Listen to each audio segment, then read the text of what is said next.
sobre inclusão da pessoa com deficiência.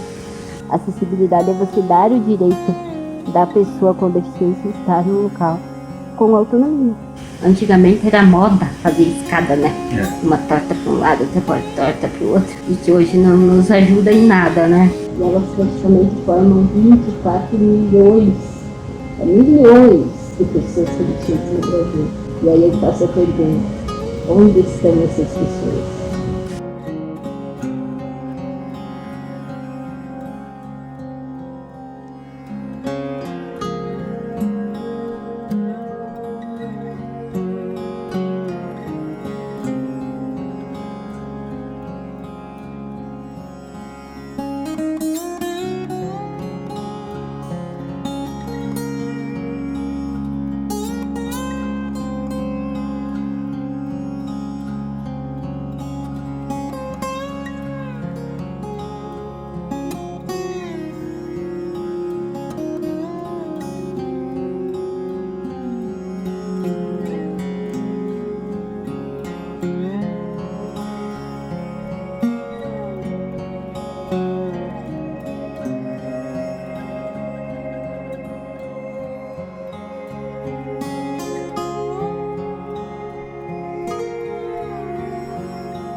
A Tati Fontana aqui da Tapejara, ela é bastante conhecida como a Tati dos adesivos de unha, né? Que foi assim que eu iniciei o meu trabalho aqui em Tapejara, fazendo aqueles adesivinhos de unha que eram feitos na caixa de leite, que era uma modinha da época. Eu trabalhei com isso por um longo período, né, as pessoas me conhecem bastante por esse trabalho, mas aí quando eu iniciei minha faculdade em serviço social, eu meio que parei por não dar conta, né? Era bastante trabalho de faculdade e aí eu dei uma paradinha. Logo em seguida veio o convite para se entrar na política. E aí é assim que as pessoas conhecem a Tati. Como é que foi essa entrada na política? Como é que foi, na tua visão, sentir esse lado político da Tati? Foi algo assim que eu trouxe lá da faculdade mesmo, né? Que é a teoria. O serviço social tem aborda esse tema, né? Então a gente busca. Eu tinha na teoria, né? Conhecia um pouquinho. E aí, quando veio o convite, foi um desafio meio usado para a Tati, né? Porque nós estávamos no meio de uma pandemia mundial e tinha todo que um processo de campanha em uma cidade que não é tão acessível, que a gente não tem muito acesso, né, aos lugares, mas que foi um desafio que eu decidi encarar por tentar mudar essa realidade, né? Pois é, essa questão da acessibilidade, voltando um pouquinho sobre esse assunto, qual é a tua deficiência? O que a gente pode explicar de forma direta para que as pessoas entendam? Eu nasci com atrofia muscular espinhal. É uma patologia hereditária que vem através da nossa genética, né? E a AME ela é classificada por tipos. E eu tenho a AME tipo 2. Não é a mais grave, mas ela se agrava bastante por eu precisar fazer uso da cadeira de rodas, né? Ela se caracteriza na perda muscular, né? Que a gente vai perdendo a força muscular. Quando criança, eu cheguei a engatinhar, mas nunca caminhei. E aí, depois, com o passar do tempo, vai se agravando, né? Uma das consequências graves da AME é a perda da musculatura pulmonar, né? É essa parte que a gente sempre cuida bastante. Tem que ter um cuidado constante. Como é que é o teu dia a dia? O meu dia a dia, ele é... Como é que eu sempre digo que o meu dia a dia, ele é normal para mim. Tipo, eu me adaptei a ele, né? E eu não consigo ver tanta diferença, né? Mas, claro que a minha casa foi toda aqui meio que adaptada, né? Para que que eu pudesse ter esse dia de, tipo, levantar, fazer minha higiene, tudo é adaptado, né? Claro que eu sempre preciso de alguém para estar do meu lado, me auxiliando, né? Me alcançando algumas coisas, mas dentro do possível, eu sempre adaptei tudo o que foi possível. Você mora nessa casa com quem? Com meus pais, eles já são aposentados. Eu sou natural de Charrua. Eu morava lá no interior, em Descacheiro. Faz quase 10 anos que eu moro aqui na cidade, onde eu vim exatamente para estudar, né? Eu sempre quis ter uma graduação. Então já fazem quase 10 anos. Essa questão da AME, ela é genética? Como é que ela se dá? Ela é genética. A gente herda ela, né? Ela vem de uma herança genética que vai passando de geração para geração. Por esse motivo eu optei por não ter filhos, né? Para não passar isso adiante, né? Que é óbvio que hoje nós temos medicamentos. Para AME tipo 1, nós temos o medicamento. Apesar dele ser o mais caro do mundo, né? Ele é o Spinraza, que eu acho que bastante gente já tem conhecimento dele. Mas como ele é o mais caro do mundo, a gente fica meio que longe dele, né? E também para AME tipo 2 ele não tem muitos avanços, né? Claro que não, que a patologia ela pararia, mas o Spinraza ele é indicado para AME tipo 1, que é aí quando o bebê, quando nasce. Essas campanhas que a gente tem visto bastante, principalmente na internet, para as crianças que nascem com essa patologia. Exatamente. Ele como é um remédio caro, geralmente as famílias elas não têm acesso a ele. E o SUS ele não disponibiliza, né? Hoje ele foi liberado pela Anvisa aqui no Brasil, mas o SUS não assumiu ele como um remédio ofertado. E como é muito dinheiro que tem que juntar, as campanhas elas se estendem, né, pelos municípios para que se possa juntar esse valor. E hoje um avanço da AME é que ela se tornou conhecida, né? Mais conhecida porque antigamente os bebês, a gente ouvia muito falar nos bebês que eles se engasgavam e acabavam falecendo quando mamavam, enfim. E essa é uma característica da AME. E aí algumas crianças morriam sem o diagnóstico. E graças a Deus hoje a gente tem esse diagnóstico. Ele foi colocado no teste do pezinho, né? Então isso é um avanço bem grande. É possível se trabalhar politicamente também em relação a um auxílio maior para as famílias que têm alguém com diagnóstico de AME? Tudo é possível dentro da política, digamos, das políticas públicas. Até mesmo os medicamentos, né? Serem ofertados pelo SUS é o que se busca, né? Hoje temos uma campanha bem grande para que ele seja incorporado pelo SUS e eu acredito que no futuro ele será, né? A gente espera pelo menos. E isso vem da política pública, né? Então, e quando se tem a AME, eu acho que dá para fazer muito, porque uma deficiência ela sempre pode ser, né, vista de uma forma humanizada dentro das políticas públicas. Né? Como é que foi o diagnóstico dentro da tua família? Você tem que idade, Tati? Eu tenho 43 anos. 43 anos atrás, os diagnósticos, eu acredito, fossem bem mais difíceis, né? Eles nem existiam, né? Lá se botava que era algo que precisava ter continuidade, né? Não se fechava um diagnóstico de AME. Tanto é que a minha perspectiva de vida, que foi feita naquela época, era que eu chegaria até os 20 anos, né?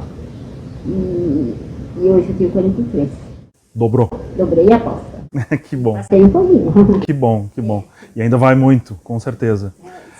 Agora, Tati, voltando um pouquinho no teu tempo na Câmara de Vereadores, eu acredito que uma das grandes discussões que você acabou levando para dentro da Câmara de Vereadores de Itapejara foi justamente a acessibilidade e até, de certa forma, buscar o fim ou amenizar o preconceito que se vive hoje em dia em relação às pessoas com deficiência. Exatamente, mudar essa, eu sempre digo, desmistificar esse tipo de deficiência. Porque ela precisa ser desmistificada. Nenhuma pessoa, porque anda numa cadeira de rodas, ela precisa ser vista como incapaz, né? Ela é possível. O que a gente precisa é de recursos para trabalhar, para fazer algo. E a acessibilidade é um dos principais pilares. Quando se faz uma rampa com uma inclinação errada, não se tira a segurança, né? Porque uma cadeira de rodas não consegue subir sozinha. Então essa rampa não é acessível. Então ela deixa, a acessibilidade ali deixa de existir por falta da segurança. Então, na verdade, não basta se fazer uma rampa na frente de um prédio para dizer que ele está acessível. Não é isso que é a acessibilidade. A acessibilidade é você dar o direito da pessoa com deficiência estar no local com autonomia, né? Isso é acessibilidade. Tanto em transporte público, nas ruas, principalmente, né? Que se vê muita rampa com um finalzinho lá, com uma valeta, né? Geralmente, é muito comum isso. E aí não é acessibilidade, porque uma cadeira de rodas não vai subir sozinha. E sem contar que a acessibilidade não é só para pessoas cadeirantes, né? Nós temos as deficiências visuais, as deficiências outras auditivas, né? Que praticamente elas são... Essa acessibilidade ela é ainda menos comum, né? Que se veja. Talvez até ignorada, né? Mais ignorada, exatamente, a palavra é essa. Mesmo que esteja lá na LBI, que é uma lei brasileira de inclusão, o IBGE, ele no último censo ele contabilizou as pessoas com deficiência e elas praticamente formam 24 milhões de pessoas com deficiência no Brasil, né? Eu gosto de reverter esses números para Itapejara, porque aí a gente pega que hoje nós temos por 25, 30 mil habitantes, aí a gente faz uma conta meio plural, a gente um quarto dessa população, vai dar quanto? Vai dar 600, 700 pessoas. E aí eu faço a pergunta, onde estão essas pessoas? Acaba que elas são esquecidas ou até ignoradas, utilizando novamente essa palavra, para que talvez o problema desapareça. Quando a gente não foca no problema, talvez as pessoas tenham a ilusão de que ele não exista, né? Vamos tapar o sol com a peneira. Essa é a palavra, né? É verdade. Só que, na verdade, elas existem, elas estão na cidade, né? Elas estão nas casas, que talvez por falta de acessibilidade elas não possam sair à rua, enfim. Né? Mas elas estão aí e elas precisam ser vistas também pelas políticas públicas. Né? Bom, Tati, durante o teu período na Câmara de Vereadores, uma das tuas indicações, e talvez um trabalho que vá ficar por um bom tempo, que a gente chama de legado, né, é justamente a indicação para a criação do Departamento da Pessoa com Deficiência de Itapejara. Como é que foi essa indicação e como é que foi esse teu trabalho voltado para essa questão? O Departamento da Pessoa com Deficiência, ele não é algo inédito, né? Nós temos bastante municípios que já tem, inclusive tem alguns que já tem a Secretaria da Pessoa com Deficiência, né? Que é todo um trabalho voltado à inclusão, né? Que ele é dessa forma que a gente consegue localizar aquelas pessoas que a gente não vê, né? Através desse trabalho. E aqui em Itapejara, minha indicação, ela foi vista com apesar de ter sido meio que ter surpreendido as pessoas, ela foi vista com bons olhos, né? Tanto pela população quanto pelas pessoas que estão à frente hoje do nosso município. E isso tem sido algo positivo, né? É algo que eu levo, esse curto, né, tempo que eu passei pela Câmara, é algo que eu levo de bom, né? De ter plantado essa sementinha. Eu sempre digo que foi uma sementinha que eu plantei, agora só precisa ser regada, né? Com certeza. E isso e ela não pode ser regada apenas por mim, né? Hoje eu preciso que as pessoas de Itapejara me ajudem nessa tarefa, né? Porque é algo que vai beneficiar muitas pessoas, né? O trabalho de inclusão, a gente sempre pergunta o porquê que ele não acontece, né? É tão, né, tem essa resistência tão forte, mas é preciso que alguém dê um pontapé. Então agora é a hora, né? Vamos lá, vamos fazer. Pois é, você falou sobre a LBI, A LBI, a Lei Brasileira de Inclusão. Ela existe desde 2015. 2015. Então estamos aí quase. Recente, né? Pois é, já estamos quase em 7 anos, né? Quase 7 anos. Quase completando 7 anos de existência. E no caso de Itapejara, não existe uma secretaria ou mesmo um departamento que trate sobre esse assunto. Mesmo atrasado, ele pode ter avanços, ele pode de alguma forma beneficiar as pessoas com deficiência? Sempre é possível, né? O difícil é iniciarmos, né? Eu sempre vejo essa resistência, né, do que é novo. Por mais que a gente hoje tenha os espaços que foram criados há um tempo atrás, né? Antigamente era moda fazer escada, né? Uma torta para um lado, outra torta para o outro. E o bonito da arquitetura naquela época eram as escadas, né? E que hoje não nos ajuda em nada, né? Pois é. E aí, mas é sempre possível transformar essas edificações em algo acessível. Sempre tem um jeitinho. Hoje nós temos grandes arquitetos que fazem grandes maravilhas. Eu sempre digo assim, ó, que eu tinha em minha mente até um tempo atrás que a minha deficiência era um problema para que eu não saísse de casa. Mas hoje eu sei que ela não é. O problema é os locais que foram feitos para um determinado padrão de pessoas. Quando se desmistifica essa deficiência e que as pessoas conseguem enxergar para esses locais com um olhar acessível, isso tudo se transforma, né? E aí todas as pessoas são convidadas a entrar. Com certeza. E outro detalhe que também é fundamental, a empresa ou mesmo o setor público que vai oferecer essa acessibilidade, ele acaba demonstrando também cidadania. Exatamente. Ele acaba também demonstrando que é amigo, entre aspas, do cidadão. Exatamente. Essa acessibilidade, ela não é... A gente sempre tem o poder público como responsável, né? Mas todos nós somos responsáveis por ela.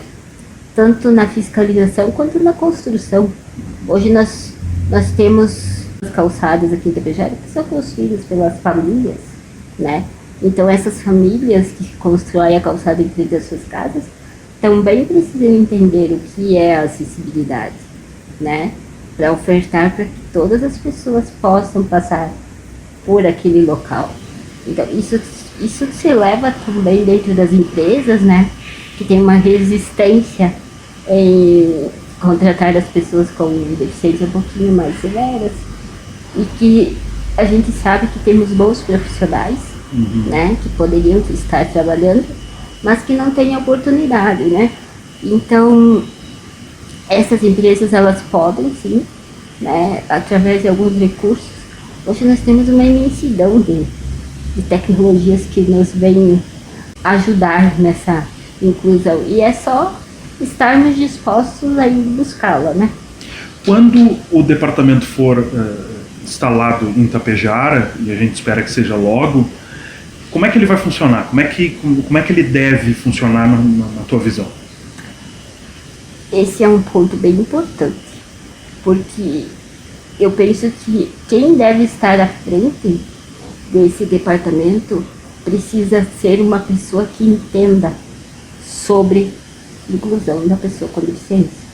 Porque não basta, hoje nós temos, eu vejo assim, inúmeros profissionais que estão tentando fazer com que a inclusão aconteça, mas eles fazem de uma forma que alguns nem a nomenclatura da pessoa com deficiência correta é dita, né? Uhum. Isso não pode, né? Nós temos que ter alguém que esteja à frente, que tenha disponibilidade de buscar, de conhecer esse universo, para que se possa fazer um bom trabalho, né? Uhum.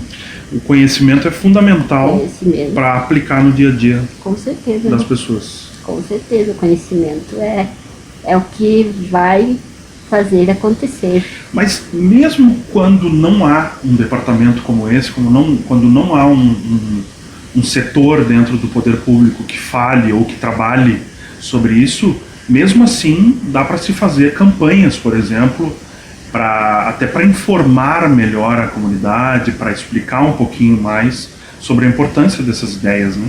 Eu costumo dizer que todo profissional pode fazer a inclusão, né? De qualquer setor. Uhum. Pode ser um arquiteto, pode ser um professor. Os professores, eles têm um poder muito grande, né? Uhum. De transformação. Todo profissional, ele pode incluir pessoas com deficiência. Uhum. Ou ignorá-las, né? Uhum.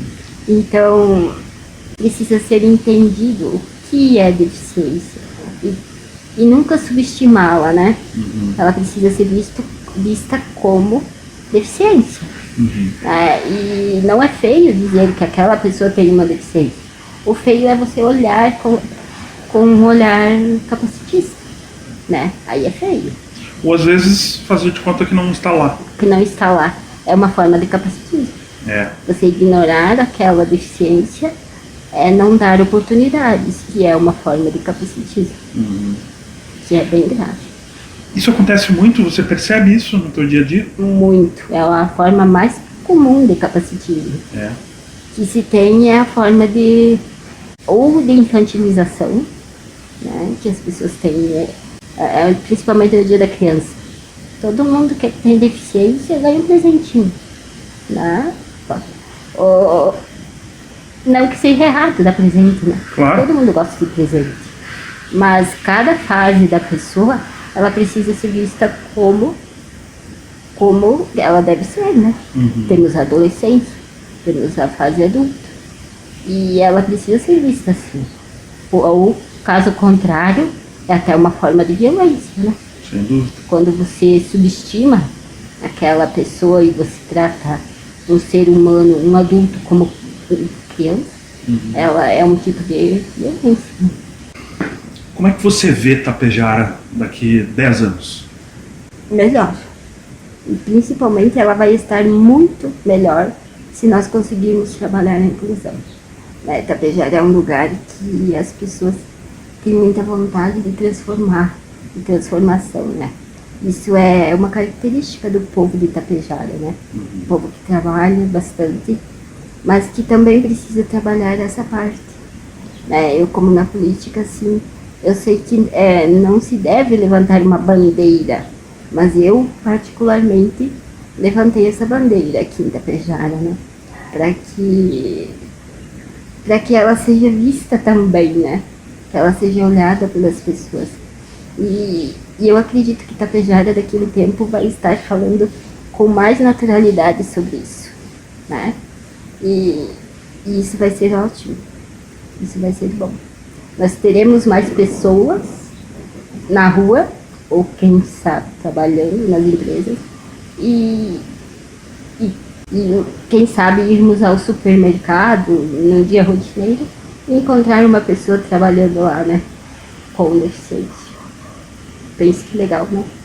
Bom, Tati, eu quero te agradecer imensamente por nos receber aqui na tua casa. e te parabenizar principalmente pelo trabalho. Eu acho que são sementes como essa que você plantou e que você vem plantando ao longo da tua vida. Eu imagino que plantou várias sementes em 43 anos, né? E parabéns por tudo isso que você está fazendo, e tomara que daqui 10 anos a gente nos reencontre para falar sobre os avanços de todos esses assuntos que a gente acabou de falar aqui dentro do Tapejara Agora. Muito obrigado, viu? Eu é que agradeço vocês por estarem aqui e darem essa oportunidade. Eu digo que não é uma oportunidade para a Tati. Quando eu falo de inclusão, eu sempre digo que a oportunidade não é minha, é de todos. Esse trabalho ele foi curto, mas ele foi muito importante. E não só para Tapejara. Nós temos uma região toda, o trabalho talvez abrangeu muito mais do que se imagina. E isso vai ter bons frutos. Eu acredito nisso. Com certeza, com certeza. E a gente quer acompanhar tudo isso de perto. Com todo prazer. Obrigado. Muito obrigada.